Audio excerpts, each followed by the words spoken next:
Overdrive today, we check out what the N-Line badge means to the popular Creta.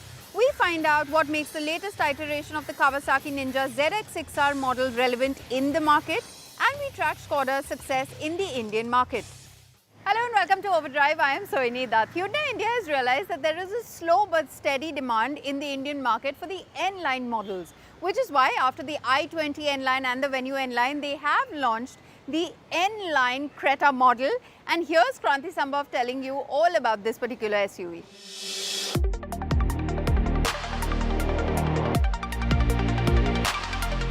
N-Line is all about excitement for Hyundai Motor. They want to cater to all the enthusiasts, and that's why they already have i20 and Venue N-Line. They've already sold 22,000 of such vehicles, but in this case, I think the number is going to go up as they have also introduced their bestseller in N-Line Avatar. But the engine is the same, which we have already seen in the existing Creta, 1.5-litre turbo petrol, 160 PS engine, and that raises the question whether this one is just a cosmetic upgrade.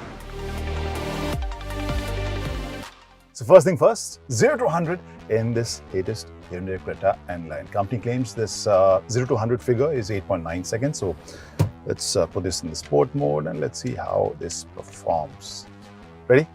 3, 2, 1 and go.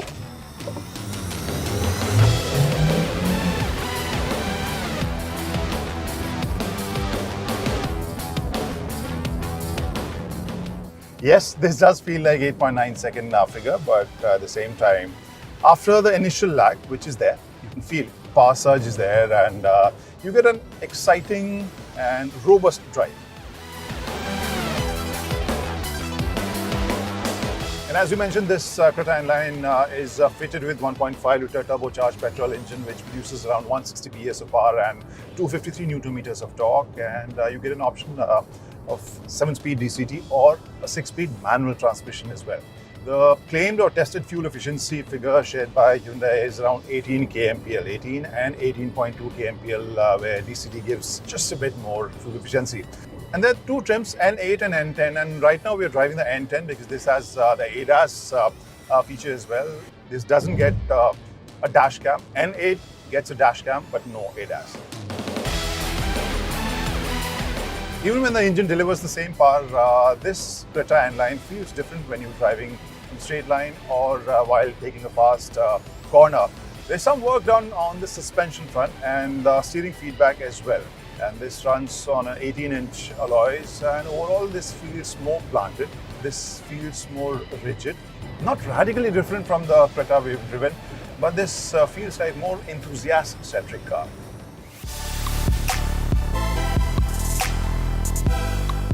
So you must be wondering what all has changed in this Creta N-Line, because shape, size, design, they remain the same. There are some red inserts which you can see from outside, obviously. Front, brake calipers, side and rear as well.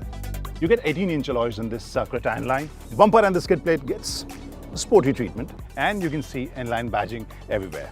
Front, side, rear and the other side as well. And exhaust sounds the same but looks different. This has got this chrome tip twin muffler. Now changes on the inside, you can see lots of red inserts on the dash. Then you have red ambient light as well. Then this red highlight on the gear knob, red stitching throughout. So designers have gone for this dark and red kind of feel so that it looks more sporty. And this also has metal pedals. Now the second row of Hyundai Creta N-Line, and this is a familiar space for all of us. You must have seen our latest Hyundai Creta review on our channel. So the knee room is adequate. Thigh support could be a bit better. Back angle, back support is nice. Overall feel again dark plus red theme is going on. And headroom could be a bit better for taller passengers, but otherwise average engine height. I think this is a spacious, comfortable space. You have AC vent, 2 Type-C charging ports. You have armrest and Bose sound system and sunblind as well. Then the storage space, which is 436 liters, and the rear seat, the second row, is also 60-40 split, so you can fold them as well. Not bad.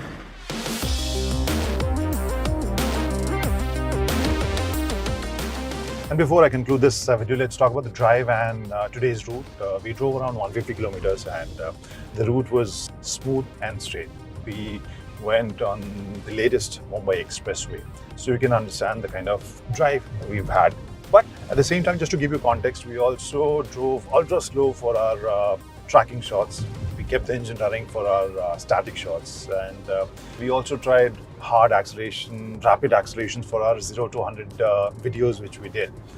And this was just to give you a context so that you can understand when I say this fuel efficiency figure fluctuated between 11.1 and 12.1. So in real life condition, if you don't drive like us, maybe you can take it further up. And just to remind you, the tested claimed fuel efficiency figure is around 18 kmpl. I really like the way this drives. Even on the high speed, this feels more confident, and the way steering behaves or steering interacts with you, I feel, is more fun compared to the regular Creta which we drove. This package feels more like it's sibling now.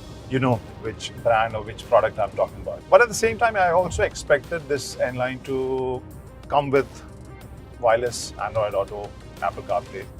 And I would also request Hyundai to work on the wireless charging pad, which is not very consistent. So how's this Creta N-Line as a package? I feel it's a solid package considering the kind of numbers this is doing. This is the best seller, and that is the reason it's becoming more and more common as well. But those customers who enjoy driving can go for this version. But the price difference between the regular Creta and the N-Line can't be exponential because their performance is not exponentially different. That Hyundai has to take care. Otherwise, I had fun with this car. Hyundai does have plans to expand the N-Line portfolio in India in the coming years. We'll take a very quick break on the show right now, but stay tuned because on the other side we'll tell you whether the latest iteration of the Kawasaki Ninja ZX6R still has game in the Indian market.